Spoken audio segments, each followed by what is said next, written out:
Welcome back, everybody, to episode 12 of the movie ReBrew podcast. I'm your host, Keegan Holland, and with me is my co-host, Mike Jennison. Hello. With us again is Liam Garven.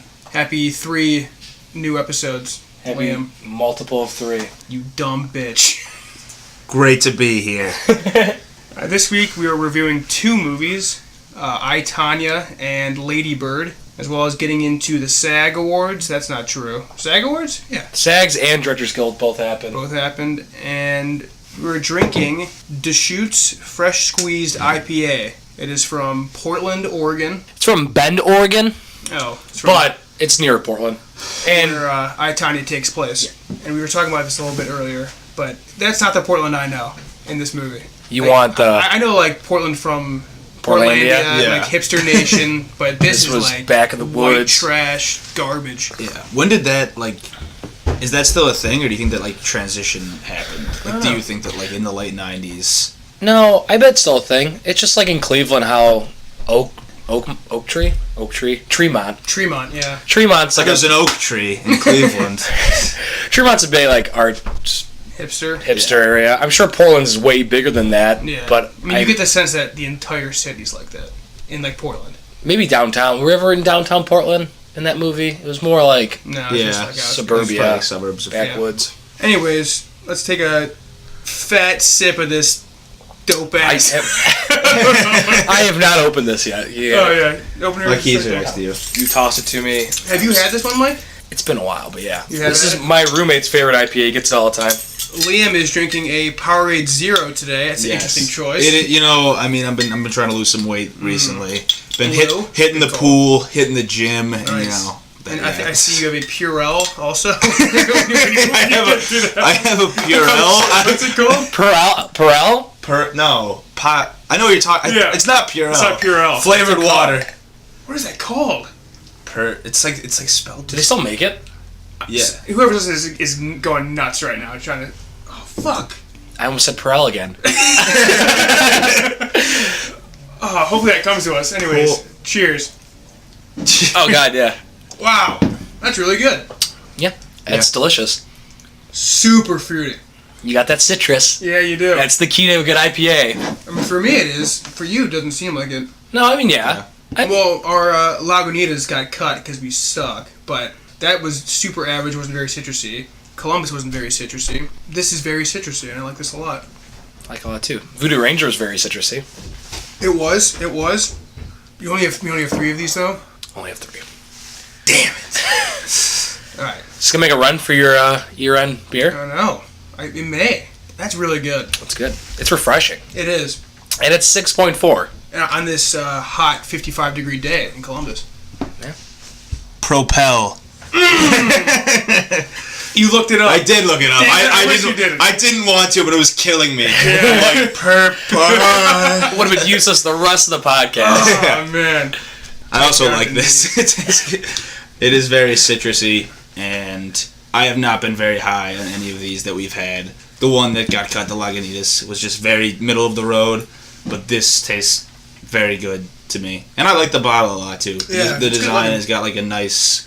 It seems thinner than normal bottles. Am I wrong about that? It might, yeah. It seems a little bit taller. Might be a little bit higher. You know why it's high? It's in Portland. She's and they smoke a lot of weed. Do they? Is it legal? Yeah, it's legal. That's Washington And Oregon. Is it? There's like 9 states now. For recreational? Yeah. Vermont, as of today. California. Yeah. I think almost the whole Nevada. Almost the whole West Coast. That's so sick. Let's get to the news. Good evening. I'm Will McAvoy. And I'm Evan Baxter, and here's what's making news. Good evening. I'm Ron Burgundy, and this is what's happening in your world tonight. Mike, want to talk to us about the SAG Awards? And what? Producers Guild Awards? And the Producers Guild Awards. So the SAG Awards was pretty much... What? You confused. Didn't you say Directors Guild? Was DGA's this week? No. It was last week. You definitely said Directors Guild. Directors Guild nominations was last week. But yeah, the SAG winners were pretty much chalk. Gary Oldman won, Frances McDormand won, It will be... Sam Rockwell won, and Allison Janney won. One, I think. For My Tonya, Allison Janney. Yeah. The movie we're doing later today. Oldman's a lock for the Oscar, right? There's no way he loses. Out of all 4 of those, Gary Oldman's the most lock, but all 4 are now very heavy favorites. Yeah. Wait, Janney McDormand was the supporting? Rockwell? Yeah. I think Dafoe's still the best chance to break that with supporting actor for the Florida Project. Mm-hmm. Though anyone winning other than those 4 actors will be a substantial upset. Yeah, I agree. I think I saw the supporting actress at the SAG won the last 9 times. Went on to win the Oscars 9 times. Wow. So I was next to my brother today. He's officially on the Allison Janney bandwagon that she's going to win. He was deep on someone. He was Metcalf until he was going to die. Yeah, Metcalf, yeah. Which we'll get to later as well. We can have a debate which one was better. Yep. Is that it for the awards? Oh, the Producers Guild was Shape of Water. Producers Guild basically picks the best film of the year. Yeah. And it's a very good precursor. The last 2 Producer Guilds, they got it wrong. They picked the Big Short and La La Land. But yeah, this year, Shape of Water, that movie's definitely the favorite now. But there's still a month left until Oscar voting closes, so still a lot of time for things to change. Is that true? Yeah, I looked up February 27th. They have to turn their ballots in. The nominations were coming out. Nominations are tomorrow, but then final. Just limiting it. Yeah, okay. Yeah. Comes out February 27th. Gotcha. Or ends February 27th. That's dope. All right. In movie news, Leonardo DiCaprio has been cast in Quentin Tarantino's new movie.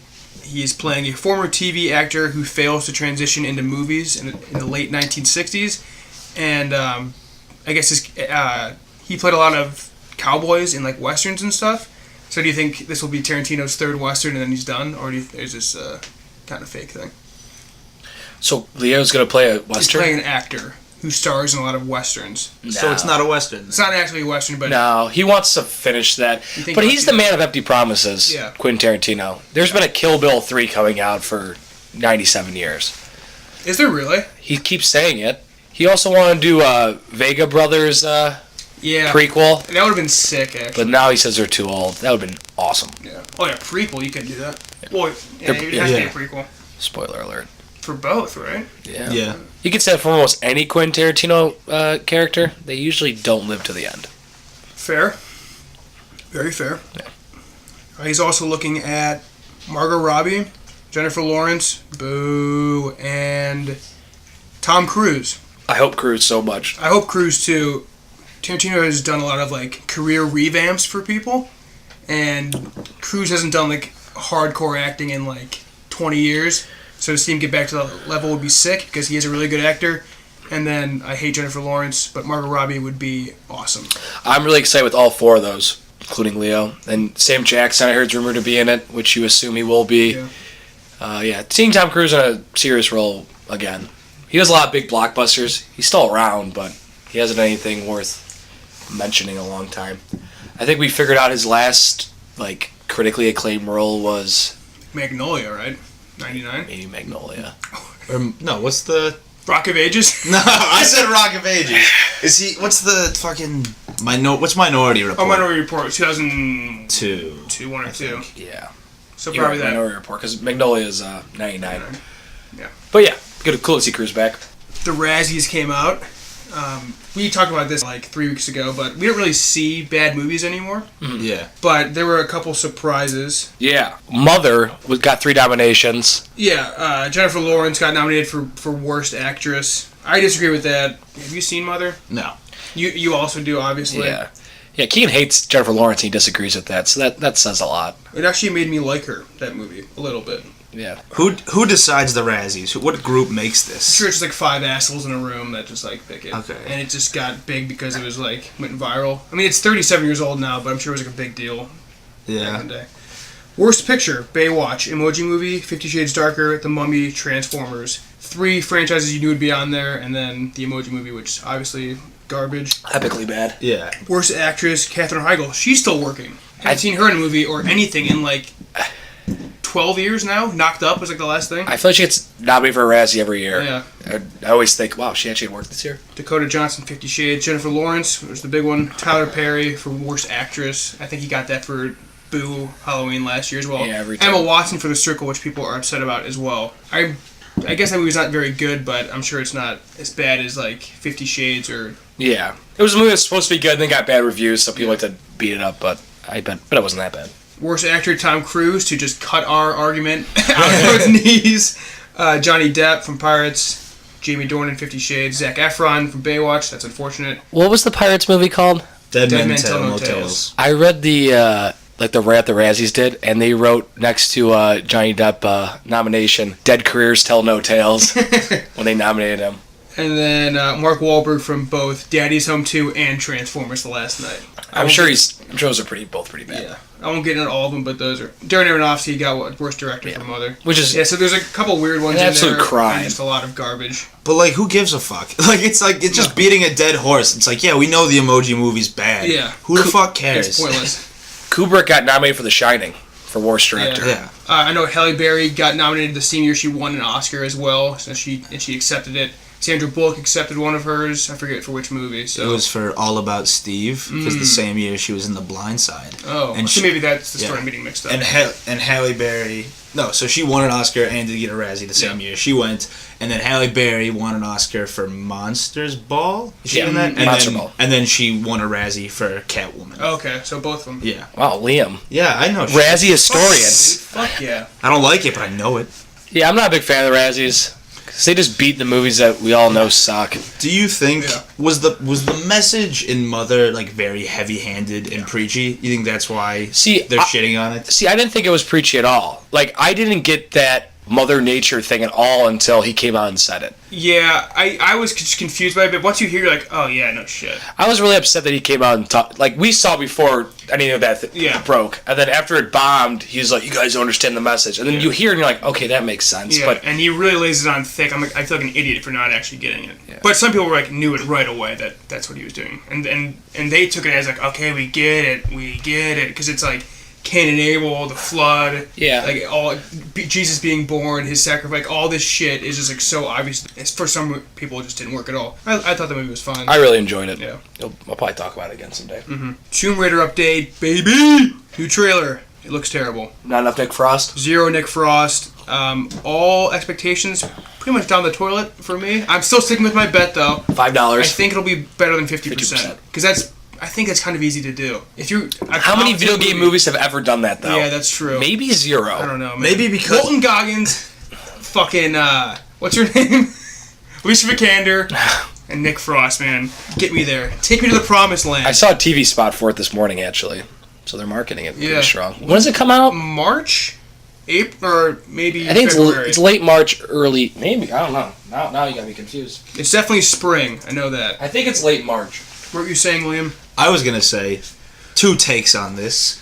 I feel like because it is a video game movie, if it's decent, people will be like, okay, well this was a decent video game movie, fresh. But it's kind of like Jumanji, the most recent Jumanji, where it's Jumanji. Like, whatever. What you say? Whatever. You know what the fuck I'm talking about. And so, like, it'll just be like that, but not funny. It'll just be like a bunch of dicking around in the jungle and like cool stunts. No. but without The Rock, people aren't gonna give a shit. Yeah, actually, Jumanji might have broke the video game curse. It doesn't count. Because it's not adapted off a video game, takes place in a video game. You're right. We'll get to Jumanji later. Well, When? Yeah, I have some news on Jumanji. Oh, May 16th it comes out. Oh fuck! It's gonna get killed. Because Deadpool moved up to. Isn't Deadpool May 18th? I said March 16th, right? You said May. March 16th. Yeah. It's gonna get killed by Luck of the Irish the next day. Isle of the Dogs comes out that day too, right? I think. Pretty sure. Counter program. Jordan Peele says he's done as an actor. He wants to focus his career more on stuff behind the screen. Behind the camera. Behind the screen. Behind the screen. Be a janitor at a movie theater. Yeah, he was supposed to play the TSA agent. Like, Blumhouse really wanted him to play that role, but he's like, nah, I don't want to do that. And so now he's pretty much done with acting. That would have been terrible casting and distracting the whole entire movie. If I he agree. was a TSA guy. I agree. I mean, how do you guys feel about this? I'm excited. I mean, I like him as an actor. Like, in the Key and Peele sketches, I haven't really seen what he's done outside of that. I never saw Keanu, but I'm happy with this I never movie. seen any of his films, but that he acted in. But I'm happy with this. Yeah, me too. I enjoyed Get Out. He's going to do Twilight Zone. I think you're right. That look was Yeah, fair. Twilight Zone. We talked about it like 2 months ago, and Twilight Zone, and yeah, I'm cool with it. Yeah, I mean, he's been doing... Think about how long he's been doing, like, sketch comedy. Like, he was in Mad TV and whenever the hell that was. And then Key and Peele was on for a decently long time, like, I think. And he's old. Yeah, he's like 45. Yeah. Yeah. That's fair. Finally broke in. Fine. Greta Gerwig You ready said for this zipper? And this Velcro? Greta Gerwig said And these nips? Greta Gerwig said she's gonna be more behind the camera now too. She's not gonna act. Yeah, I'm sure once you knock it out of the park here, you don't want to go back. Yeah. Like, I'm sure Affleck would rather direct than act. Definitely rather than be Batman. It's come out again that he's done. Or like Warner Brothers wants him out now too. Like, he might do Flashpoint if they push him to it. But and restart the universe. I think it's over. Yeah. With Gyllenhaal as Batman. Jake Gyllenhaal. That'd be cool. Isle of the Dog is March 23rd, so it's a week after. Okay. I forget who pointed this out to me. Is Isle of Dogs supposed to be a play on the word, like saying "I love dogs"? It's news to me. Yeah. Isle of Dogs. I love No, dogs. it's dumb. No, okay. Thank you. I forget who did I go to the movies with? Eric Kennedy. Fuck you, Eric. You're listening. You made me feel dumb for not thinking that, and now I think I'm right. Yeah, no, I don't think that's it at all. Because that garbage island is a real thing outside of Japan. Oh, how about that? Yeah, there's like a vortex that's just constantly there. It just picks up all the garbage, and it's a real thing. Yeah. Don't fact check me though. Take me for my word, bitch. Last Jedi passes $600 million domestically. Expected to finish its run at $1.3 million. People that hate this movie are considering this a disappointment and a failure, but it's still the highest grossing movie of 2017. It's still going to be in the top 15, I think. Yeah. They're supposed to finish at 1.6, they estimated, so it's down $300 million from the projections and down $800 million from Force Awakens. So it is a pretty big drop. That's quite substantial. But it's still a hit, I'd say. So, but with this, do you think it's not because people aren't seeing it for the first time? I feel like people are hating it and not seeing it again. Yeah, that's what it is. Okay, Yeah. I was gonna because even if you heard it's bad, you're still gonna go see it. There's not a big rewatch factor. Opening weekend was pretty close to what Force Awakens was, but you don't have the fanboys seeing it 7, 8, 9, 10 times. Yeah. I mean, I saw it 3 times. It's not a movie that really kind of plays where you can see it multiple times. It's long. You need to invest 3 hours. Right. It's probably in less theaters or showings too. Yeah. Yeah, I don't know. I think and Empire was way down from 4 from the original one. So yeah. It's the middle of the trilogy. I feel like that's kind of understandable. You just wonder if how much it'll affect Episode 9. Do you think fanboys will hold out hope that JJ can save it, or are they just done with the franchise? No, they're not going to be done. They're going to see. Will they just ravage 9 again because of 8's backlash? Because those people loved JJ's. Maybe he can get them back in, and it can be a huge. You wonder if JJ's going to sell out. Like you brought that up 2 weeks ago. Is he just going to change everything back? Yeah. I hope not. Give Ray parents. Yeah, I feel like he will. Yeah, and you brought up the Solo movie one. Like, if that movie does bad, which I think we're all expecting it to not be very good. Yeah.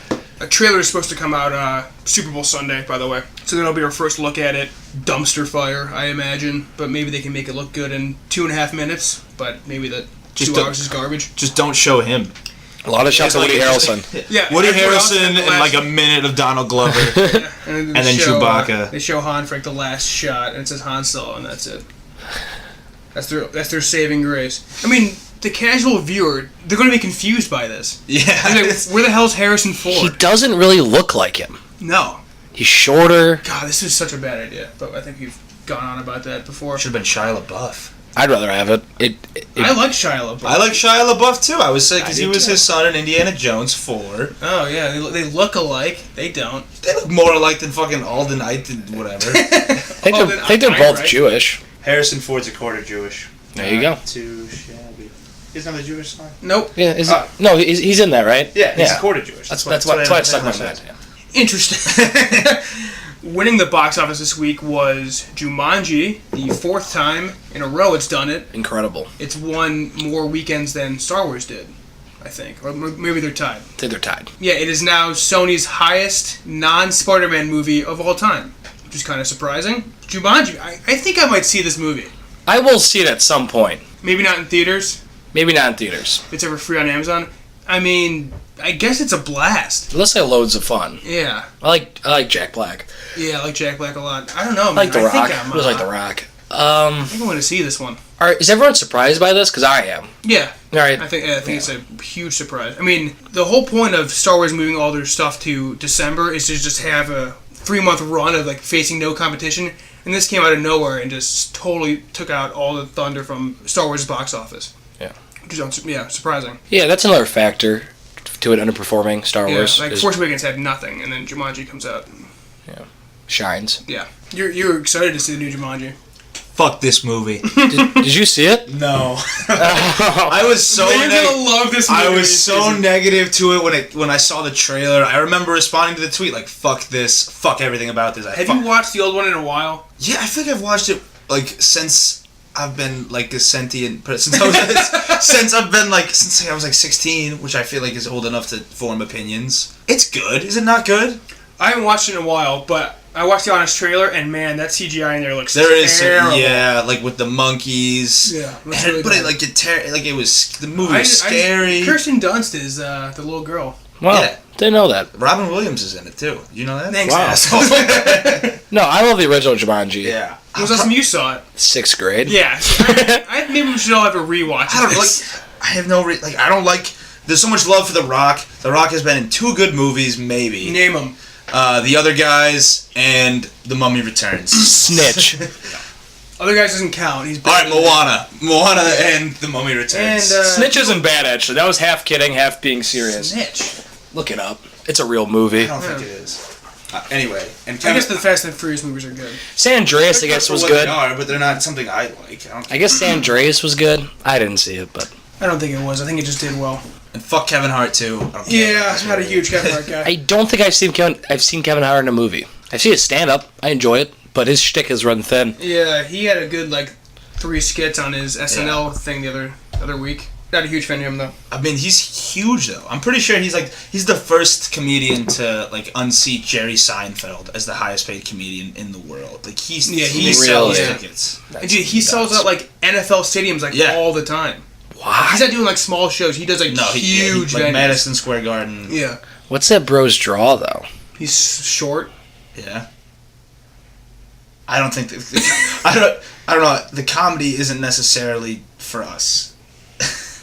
That's racist, Lamb. It's not. It's legitimate. No, I feel like a lot of white people like him. I don't think. Yeah, I remember seeing the one where Shaq and LeBron are in the audience. that one's funny. That one's really funny. Yeah. But that was that was a while ago. It Yeah. was LeBron and Shaq. Yeah, we're on the Cavs. Yeah. Most of his jokes were about him being short, though. I feel like that runs Yeah, thin now after a he's while. married. I think his material's changed a bit. I don't think they're really about him being short. His jokes in movies are, but his stand-up is, and his stand-up's just him freaking out and making funny noises. You know how you have. I'm not gonna do an impression of Kevin Hart right now, but Your racist comments. Let's that get was questions on it legitimate. Anyway, yeah.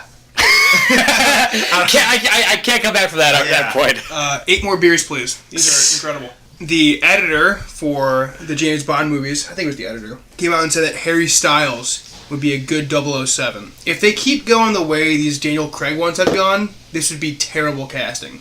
Because you need a large potato man that just takes punches and can be super physical. Harry Styles weighs 12 pounds soaking wet. He can be stealthy. But he's also 25 years old. Well, yeah, then you can have him for 15 movies, but maybe if they go the Pierce Brosnan super suave. I guess they're all kind of suave, but Brosnan wasn't a very physical dude. If you His movies also suck ass, but if you cast not Harrison Ford, Jesus, if you cast Harry Styles, you probably do an origin movie or a somewhat origin story. every new one's gonna get an origin story, Because right? Isn't GoldenEye an origin? that's just Alias. It's not the same person. That's a theory. Oh But no! in Skyfall, they go back to to the Bond family home. Yeah. So Daniel Craig So has they're been just a Bond separate, for or they brainwash you or something. I don't know. I love the theory where it's just a code name. Oh. Because why the hell would you go around saying your name that often if that's actually who you are? I thought that was not confirmed. That's just a fan theory. Yeah. Huh. Will Idris Elba ever get it? He's always rumored. He's too street, which is what one of the directors or writers said. I think the newest writer said that. That is And tough he- not to take that racist. Yeah, no, he regretted saying he meant he's not suave, but dude, it's a suave motherfucker right there. Yeah. He's very suave. Yeah. You could say maybe his hand tattoo is what takes him back. Does he have hand tattoos? I'm pretty sure he's hand tattoos. I've never noticed in anything he's in. So they can probably just make up those He out. might need to edit that out. He might not have hand tattoos. That might be racist. Isn't that a hand tattoo? Yeah. Yeah. He's got a hand tattoo. I mean, put some makeup on it, give him a glove. I know. I was just... I mean, he's also like 50 years old at this point. he's Usually old. isn't very young. No. So like, to start a franchise off him, you would get 2 movies before it's like, all right, this is sad to watch. He actually came out today and said, though, it's about time for a James Bond be black or female. Emily Blunt, man, Be cool. be dope. Yeah, Harry Styles, I'm not in. I'm cool with it. I really liked him in Dunkirk. Yeah, he's been in one movie. Granted, he was very good in it, but like, you can't give him this huge franchise and like multiple movies off the back of 15 minutes of screen time. True. Guy, is he good looking, though? Yeah, he's very handsome. And finally, Toy Story 4 got new writers. Rashida Jones and Will McCormick stepped away, and they got... You seemed surprised at the words Rashida Jones. Yeah, I didn't know that she was right. Yeah, she's a writer. She wrote a couple of Black Mirror episodes last season as well, and... Did she write Nikki like Christina Barcelona? That's not what it is. She had some TBS show with... Angie Tribeca? Yeah. And she wrote for she's The good. Office, right? I was too. Did she? So. I don't think she's part of that club. Stephen Folsom? Know him? No. They only got one guy? Give me a little IMDb on that boy. Liam just did a line of cocaine. That was kind of incredible. Sure. Come on, dude. We'll cut that. Oh, Stephanie. Wow, I am sexist as hell. Yeah. Yep. She writes for Black Mirror. Dope! Why are they eating Black Mirror writers to write Toy Story? That's not what I want. It is. Toy Story's kind of a fucked up Black Mirror thing. It's like, what if toys came to life? I guess. And also, your phone wants to kill you. Wow. She made the blacklist for a much different and entirely original script called 1969, A Space Odyssey, or How Kubrick Learned to Stop Worrying and Land on the Moon. An alternative history story of a publicist who convinced filmmaker Stanley Kubrick to work with NASA in order to fake the moon landing. That's kind of sick. Get that movie made. She was also one of the writers on Ragnarok. She also wrote Ooh. Thor, but she denied credit. Oh, she was Ragnarok? denied credit by the Writers Guild. For Ragnarok? Yeah. That's kind of weird. Why? Oh, dude, I want to hear about this movie. 1969, A Space Odyssey, or how? I mean, the name's sick and the premise name's is cool. sick, but some movies just get buried on the blacklist and never come out. Yeah, I mean, it's cool to be on there, but like, doesn't guarantee it'll get made. I think Jackie was on there for like 5 years, and then he finally made it. My screenwriting teacher last year, 2 years ago, is on the blacklist, and it hasn't gotten made yet. It's been on there for like 5 years. What is the blacklist? Top 100 unmade screenplays from a year. In Hollywood, they go around to producers and ask them. Yeah, a lot of it's logistics. Like, this movie could cost $100 million to make, and it's just not practical and never make a profit. Yeah. Though I doubt that. Yeah, maybe. Might be some CGI. That's all I got for news, guys. You got anything? Oscars come out tomorrow. Yes. Should I give my bold predictions? Sure. Alright. So, Best Picture comes down, in my eyes, to about 12 or 13 movies. Jumanji. I'm slowly convincing myself that Denis Villeneuve? has a chance for Best Director. Because, Has he gotten any BAFTAs. nominations? Just BAFTAs? no, but yeah, I know, but like, Blade Runner's probably didn't get 6 or 7 noms. Yeah. And it might be the most nominated movie to never get a nomination, and it might be if it gets 7, it'll be the most nominated movie to not have a Best Picture nom, Director nom, or Actor nom. I saw that. Also, it's like there's only been like 2 movies in history to not get to get sound editing, but not Best Picture or something like kind of nuts. Yeah. Like there's one category that like it's guaranteed that you're going to be a Best Picture nominated. And he got the BAFTA nom. I don't know. I'm holding out hope. Yeah, me Because too. in my eyes, I'd vote for him for Best Director this year. Yeah, the movie. I don't understand how the movie was made. Yeah. Especially coming off the back of Arrival and Sicario in back-to-back years. Nutty. So we'll see with that. But yeah, Get Out, Lady Bird, 3 Billboards, Shape of Water, Call Me By Your Name, and Dunkirk are all locks. Yep. And then there's 2 to 4 spots left for about... I thought the Big Six said Thor Ragnarok. I was like, yeah! Let's go! And the 6 movies are The Big Sick, The Post, I, Tonya, Mudbound, Wonder Woman, and Darkest Hour. They all have chances. Because of the flack they got for not including like The Dark Knight that one year, I think they'll want to do as many as will avoid outrage. So they'll put on like 3 to 4 more. I think it's gonna be The Post, I, Tonya, and Wonder Woman. Wonder Woman would be the first ever super movie to get nomination. Yeah, you put out a tweet today of your projected Best Pictures, and you also put next to it the amount of nominations it got, and that would be Wonder Woman's only nomination would be Best Picture. It'd be the first movie ever to only get nominated for Best Picture. That'd be nuts. Selma got nominated for 2, but its other one was Best Song. Oh. So it's sort of happened before, because Best Song doesn't really hold much weight. Yeah. I think Logan will get Best Adapted Screenplay. The competition's really weak in that category, and it's very original, so I would like to see that. It'd be the first comic book movie to ever get a writer's nomination. And I hope the Mudbound cinematography forgets it. She'd be the first female ever nominated. It'd be great. I was reading an article that said it'd be the first female to get nominated, and Roger Deakins would finally get a win. So it'd be 2 big moments if those 2 things happen. So fingers crossed for those. Because that movie does look really good. And that's all for my bold predictions. I don't think the Lego Batman movie is going to get a nomination, but that's nothing crazy. What's the other one that might get it over that? Oh, Ferdinand, right? Yeah. Which got the Golden Globe. Yeah. Nomination, not the win. Is Ferdinand good? That looks kind of like a shit movie. I think it got like just barely passing grades. Isn't that like Illumination? No. Is it DreamWorks? I think it's DreamWorks. It's John Cena as the bull, and Joe Jonas is in there somewhere. It looks like shit. The trailer was all fart jokes. God, it's 70 on Rotten Tomatoes. I'm sure it's completely fine for kids. I'll take my kid to see it in 15 years. A lot of people say they have their kids watch the movies and they have them vote for Best Animated Picture. Yeah. So how many Best Animated Pictures get? 5. As long as there's 15 movies in a year, there's 5. And I guess one year Disney wanted to make it be 5, so they released one of those fairy movies in theaters for like a week somewhere, just so it'd be 5 nominations. Wow. Some backseat stuff by Disney. I think like Darkest Hour and Blade Runner are both going to get 5 to 7 noms, but neither are going to get Best Picture. Though Darkest Hour has a chance. I hope not. Dude, you love that movie. You fell asleep 2 times. Gary Oldman's really good. That's about all I can say about that movie. After Gary Oldman won the SAG, someone tweeted like, Darkest Hour was the best movie I've seen this year. It gave me my first nap in like 15 years. Yeah. I like how he goes up there and thanks the makeup artist. That's the first thing he always thinks every time. Because without that, dude, that's prosthetics not is gonna work. everything. Alright. Want to get to I, Tonya first? Oh, let's get to the beer first. Michaels, are you okay? It's just beer. What kind of beer? I'd like a keg of beer, please. Hey, Johnny, how about a beer, huh? Better when I'm drunk.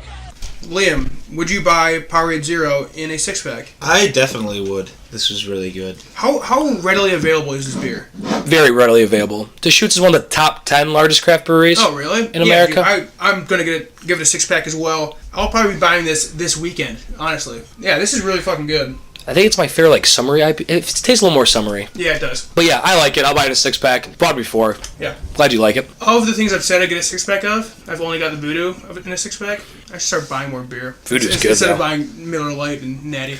We went to the... It's the same price, but it tastes good, and it gets you just as drunk. and gives you a little bit worse of a hangover. A little bit? Way worse. Way worse. Speaking of hangovers, how bad was your day after... me and Mike went to a beer fest in Columbus. All you can drink for 4 hours, and after 1 hour, I was donezo. Yeah. It was all stouts and like heavy beers, and oh my god. I was so full. They hit hard. That was awesome. If you ever can go to a beer festival, go. Yeah. It blew me out of the water. They do one in the summer in Columbus too, which I think would be a better atmosphere because it was at the convention center, so you're just like in an aircraft carrier basically. Kind of liked it though. Aircraft hangar. It was still fun though.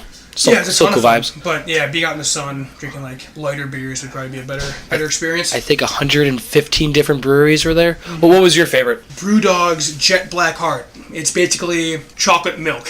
Yeah. It's so good. I had two. That was delicious. I like that thick mint. Yeah. I could never finish a beer by itself. It's southern tier thick mint. It literally tastes like a thin mint. Yeah, it's crazy. It's 11%. It's delicious, but I'd have one max. I don't think I think I did finish the 8 ounce of it, but any more than that, man, that's tough. But that was really good, yeah. All right, let's get to I, Tonya first or Ladybird first. Let's do Ladybird then I, Tonya. Okay.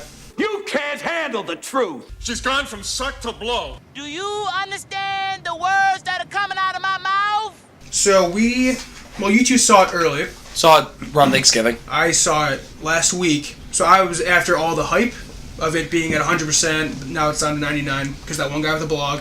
Dude with the blog in his basement. So expectations for me were super high, especially with all the... It's getting a lot of nominations, but it's not winning much. Mm-hmm. But it's still getting a lot of nominations. And I don't think it's the masterpiece that people are painting it as. I think it's a solid movie, really well acted. Great screenplay. Great screenplay. But yeah, Mike loves saying this movie's an hour and 20 minutes. It's an hour and a half. And I thought the last 15 really, really dragged. So, yeah, we'll get that in the spoilers. But I really like this movie. But I like coming-of-age tales. And this is a different one because perspective of a female. It's a lot of mother-daughter relation, and it's done in a way that indie dramas are done. Because there's a lot of like teenage girl movies, but they're all like public school too, and this is an all-female Catholic school, which I think adds a lot of humor to it. Yeah, which is cool. Me and Liam went to all-boys school, so very different than what an all-girls school would be like. But yeah, I like that element a lot. I thought a lot of the humor came from that, and most of it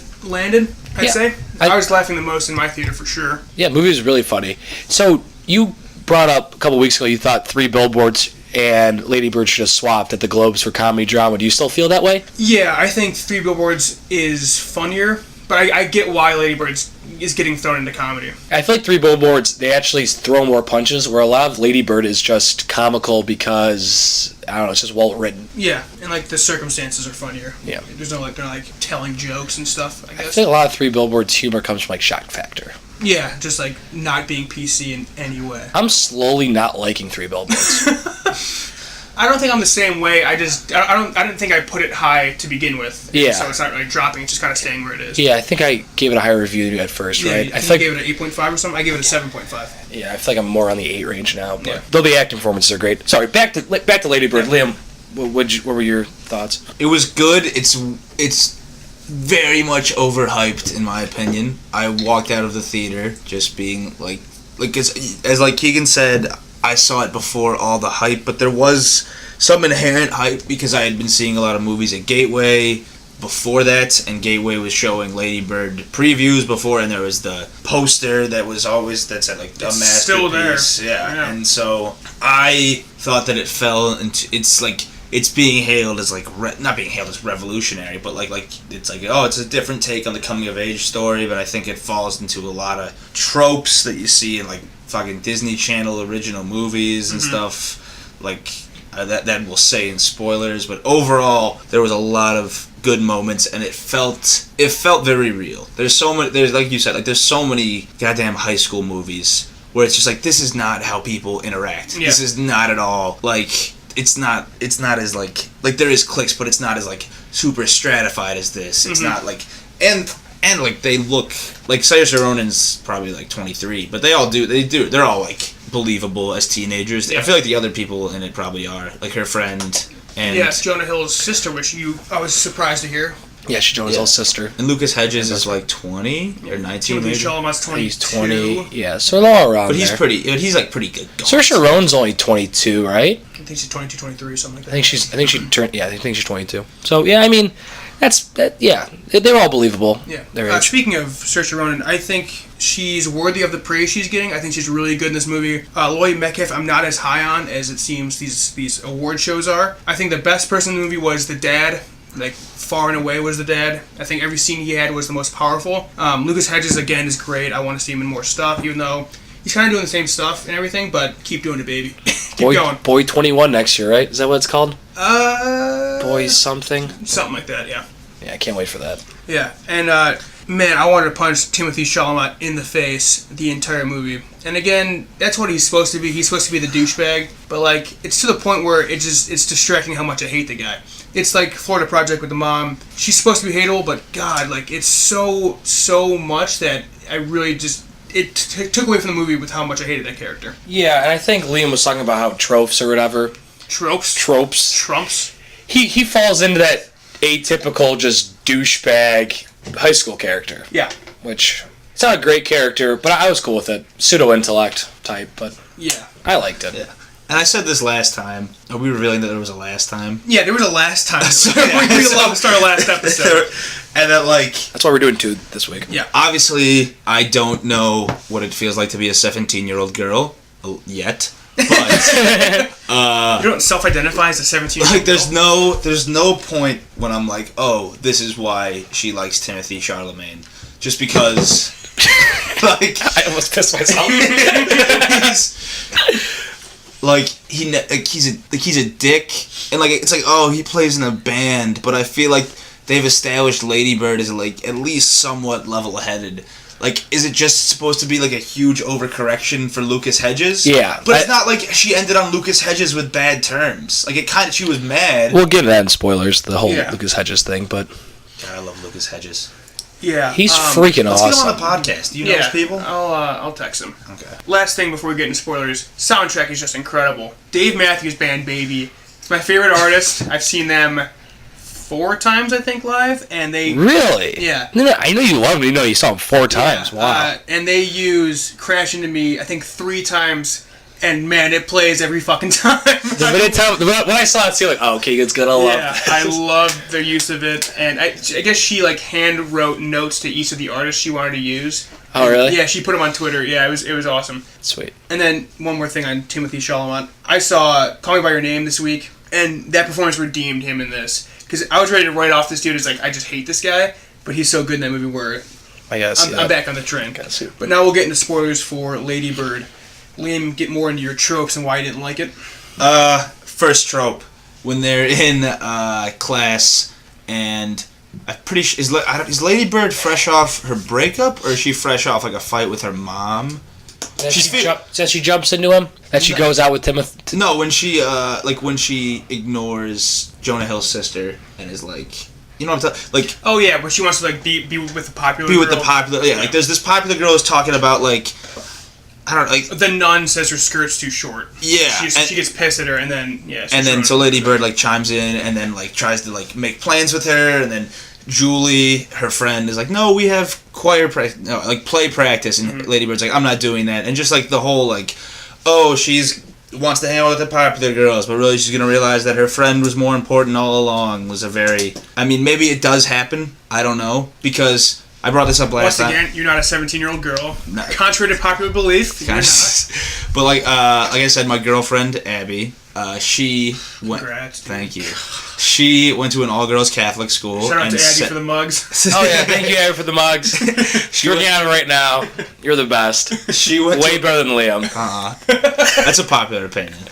So she went to an all-girls Catholic school. Shout out Magnificat High School. She said that it was very, very true to what it's like going to an all-girls Catholic school. That's like, yeah, like my sister goes to Beaumont, and I'm friends with a lot of Beaumont girls, and that kind of like nice. that's how I've always imagined an all-girls school would be. Yeah. So it was cool seeing that on screen for sure. But also, I'm pretty sure this is a really specific thing, that the girl who wore her what was her name? The girl that sucked. That was a bad acting performance. I thought that girl really sucked. The popular girl. We said before it was almost DCOM-esque. Yeah. And like, she was wearing like a short skirt. Disney Channel retro movie for that jargon. She was wearing a short skirt and like industry a lot jargon, decom.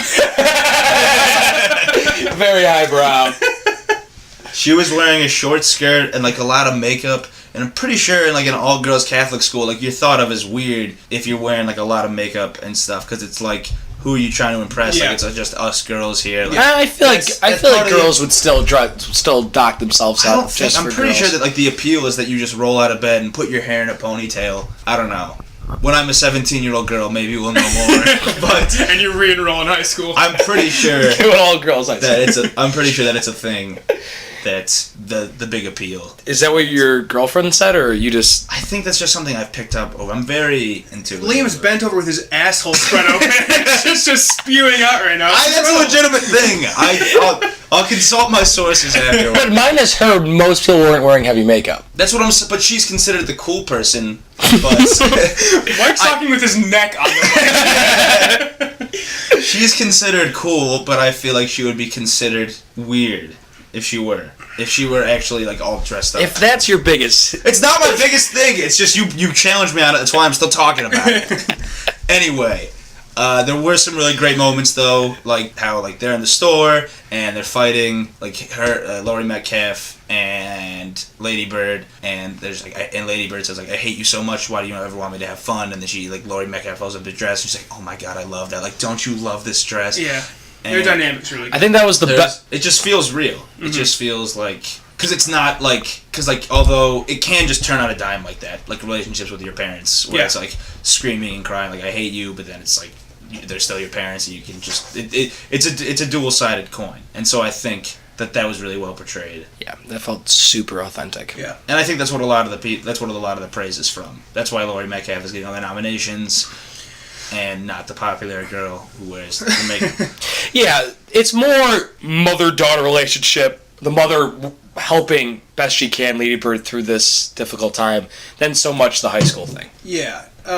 Do you think Metcalf is worthy of all this praise? I think Metcalf is very good, and I think it's a tough role because she's playing a normal mother, and I always look at characters like Dafoe's character. When you're playing someone who's normal, and yet you have to make them pop off screen, that's the most difficult. That's where the dad's really good in this too. Yeah. It's really easy to be Allison Janney and play this freaking psycho mother who abuses her daughter. It's a lot harder to try to act like a real mom and express all those feelings, but you still have to be reserved at the same time. So that's why I really like this performance. And Saoirse Ronan actually saw us with her mom, and that's the first thing that like Saoirse Ronan's mom said she was really proud of Metcalf's performance. First thing she said to her. I think Metcalf's best scene is also one of the dad's best scenes is when Metcalf finally blows up on Lady Bird for being ungrateful, and then Lady Bird's like, no, I am grateful. And then Metcalf brings up how she makes her dad like drop her off like a block and a half away from school, and he's like, yeah, you didn't need to say that. You can tell like he was just really offended by Metcalf bringing that up. And another good scene from him is car scene. Yeah, the car scene, and also the writing the letters, and he takes those letters and sends them with Lady Bird to college. But the college, I think, is where I just like totally fell off on this movie. I want it to end very much so with her like leaving on the plane. But then the extra 15 minutes where she's in college and, like, that shit was just so unnecessary, I felt like. I know you need the big, like, she finally tells her mom that she loves her and everything, but maybe just do it earlier. I don't know. I just thought it went on way too long, and the college scenes, like, where she gets drunk and ends up in the emergency room, I don't know, it just didn't really play with me. I think it's just the classic, like, you don't know what you have until it's gone. Like, if she just realized, like, before she left. Another killer trope. Yeah. But it's, like, not necessarily a trope. It's just, like, a theme. And it makes sense that, like, she would have to go through that experience to really realize. Because, everyone has that point in college where they're just like, wow, like, my parents did a lot for me. I'm, like, on my own now. I was always grateful. Shout out to my mom. What's up, Mom? Most people neglect their parents in high school. It's just like natural. Yeah. You know. Yeah. Like, I can see my mom and sister's relationship in those two for sure. Like butting heads all the time, but you can tell there's still an admiration for one another. Yeah, I can see that too. Yeah. It feels very authentic. I've said like 7 times, so. But I'm going to stop using that little word. Bitchy 17-year-old girl like Liam wants to be so bad. Yeah, we talked about this last time, but my favorite dynamic was Lucas Hedges and her relationship. That felt really real. How they were both just so awkward with each other. Yeah, and the audition scene was hilarious. Like, she comes out in that dress and does that ridiculous song, and he comes out and just crushes his thing. And like, they're obsessed with him the second they see him. But yeah, the twist of him being gay, did not see that coming. Yeah, and the way they did it, she just walks in the bathroom, you see him, and like my mouth was ajar. I was like, oh! Yeah, because like, the trailer shows scenes from almost every like major part of this movie, and so when they showed Timothy Chalamet in this, and as I'm watching the movie, I was like, why does she ever end up with him? But that twist was like, holy shit! And then the scene where he goes to the cafe that she works at, and she makes her go in the back, and they talk, and he starts bawling. Oh my god, that crushed me. I felt so bad for every like gay kid in this similar situation. It was so good. So why is he not getting praised? Because they gave him a nom last year, and I don't know. He should, but like, it's such a heavy supporting actor year. There's no room for. Want to run those by me right now? Rockwell, Dafoe, Jenkins from Shape of Water, and then it's a toss up with Plummer, Woody Harrelson, Armie Hammer, Stolberg. Okay. Yeah, that is a really good year. But Ray Romano, even honorable mention. You deserve it. You're not going to get it. The other guy from Shape of Water, who's the dad from Step Brothers. Michael Shannon, Shape of Water. No. Okay. Did you not say Mike? Wait, what did you say? I said Jenkins. Richard okay. Jenkins. Okay. It's just unfortunate that he's in this good of a year, because I think he's good enough where he could be getting nominations for this role. Yeah, well, next year he's in Boy Erase, Joel Edgerton's next movie, where he actually plays a gay kid of Son of Two Pastors. Son of Two Preachers. Dipping his toes in the water with this one. Yeah. Playing gay. Which is interesting. So, and like, I guess that people are putting that like next year, look out for Academy Awards, so you might see another nomination for him. He's got a great agent. Is Joel Edgerton the other guy in Bright? Yes, he's the York. So he's a director too? Yeah, have you seen The Gift? No. Really good. I recommend The Gift. Outstanding. The Gift's awesome. He wrote and directed it and co-starred in it. He's fantastic. Who is he in Attack of the Clones? He's Uncle Owen. He's at the very end. Yeah. That movie sucks. Alright, let's not get into it. I don't think we did scores yet for Lady Bird. We didn't. We did. It's just gone. It's just Aaron. Well, we all give it a thumbs up, right? Yeah, thumbs up. You don't have to go through that. I would recommend everyone go see it. But score-wise, I'm going to give it a 7.5. I was debating whether I'd put it above or below 3 Billboards. I'm just going to stick it in the same level, 7.5. Really good. I don't think it's this masterpiece people paint it as, but definitely go see it. It's a good watch for sure. It's hard for me to say it's not a masterpiece when this movie isn't made for me. It's made for me. It's made for you know? Yeah. It's made for your alter ego. And like for Moonlight too, I think Moonlight's an outstanding movie, but at the same time, that movie's not made for me. I'm showing my hand a little bit here though, but I don't think Call Me By Your Name was made for me either, and I really like that movie a lot. I'm surprised you said that. Yeah. That makes me really excited for it. Yeah.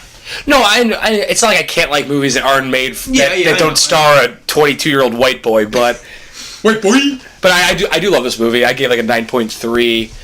I recommend to nearly everyone. Yeah. Who wouldn't you recommend it to? I think my dad even liked it, and he's a hard sell on a lot of this stuff, but I don't really know anyone that I wouldn't recommend it to. I guess if you're like a man's man who likes San Andreas and I'm sure Ross would find a reason to hate this movie. Things that blow up, don't see this movie. Maybe if you're super religious and you would get offended by them eating Eucharist. How about them eating Eucharist was hilarious. Yeah. They're not consecrated. Yeah.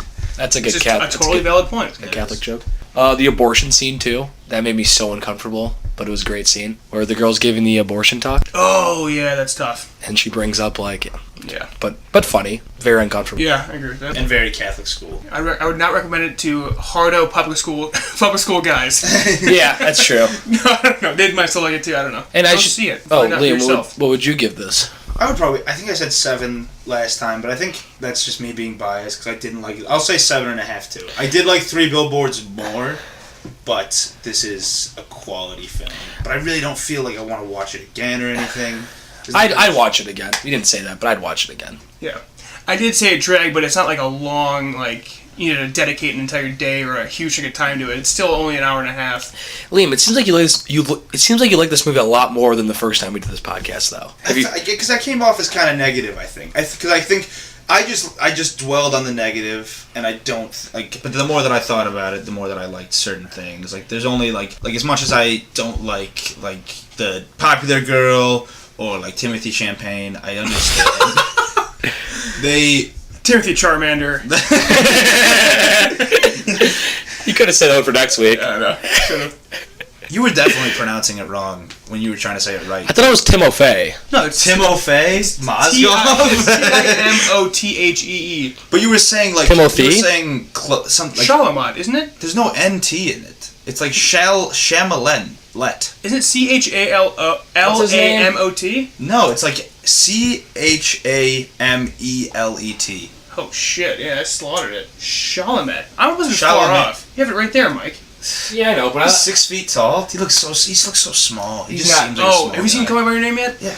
Shirt off a lot too. He's like 12 pounds. Is he American? Yeah. What is this guy? I have no idea. Speaking of Hardo public school kids, this is something I was going to get mad about. Uh-huh. I was playing pickup basketball on Friday. I don't know if you saw my tweet. Almost got punched in the face 5 times. Yeah. I've never seen a more less self-aware, bigger group of douchebags playing pickup basketball at the RPAC. Were you playing with Ryan Lincoln? No. He does the same thing. This movie also has a lot of random, really good cameos. Timothy Wallace from The Office. It's something Wallace. The boss. Oh, Ben Wallace, center for the Pistons. Yes, Ben Wallace is in this movie. The Wallace guy. No, I think Wallace is his first. No, it is his last. Fuck. I can't remember his name is. I just watched The Office yesterday too. But he's in it. David Wallace. He's Jonah Hill's sister's stepdad. He's in it for 3 seconds. Is that considered a cameo though? He's not like a famous actor.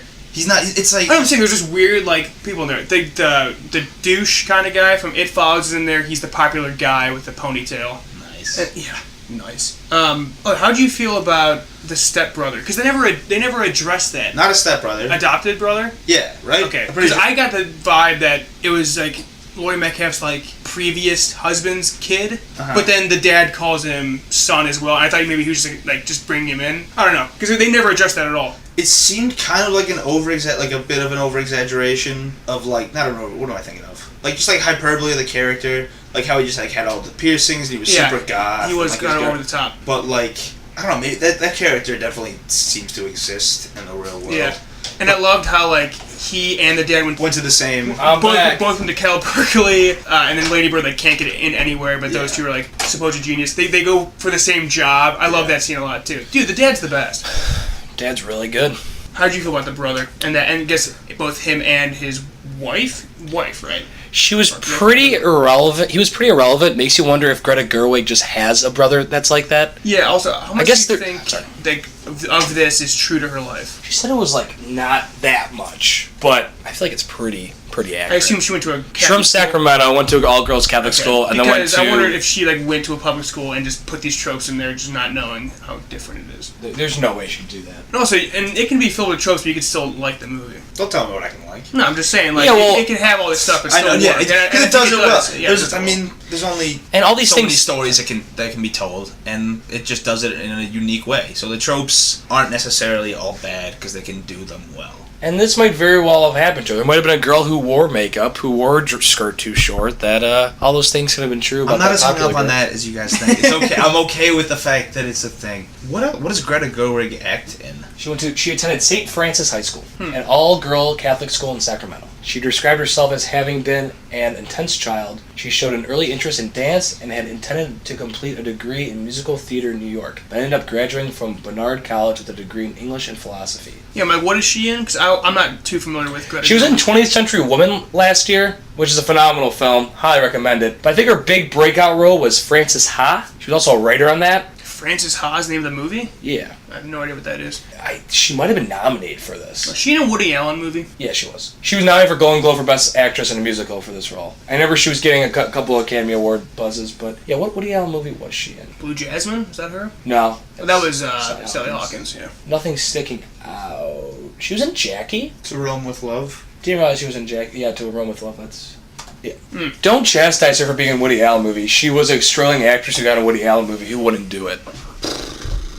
You hold that against her? People would do it. No, I'm kidding. Me. So many actors have been in Woody Allen movies that you'd have to blacklist all of Hollywood. Oh, you see, Timothy Charmander as well is giving back his salary from working with him. Yeah, and so is the lady from The Gift, who's I'm blanking on her name. Oh, the girl? Yeah, the wife from The Gift. That's not going to come to me right now. But. Yeah. Overall, good movie. See it. I think it's worthy of the 99% or the hundo, but I think a lot of movies are. I got nothing else to add. You guys? I was looking through. The Priest. We brought it up last time. Oh yeah, the Priest. That was a weird dynamic.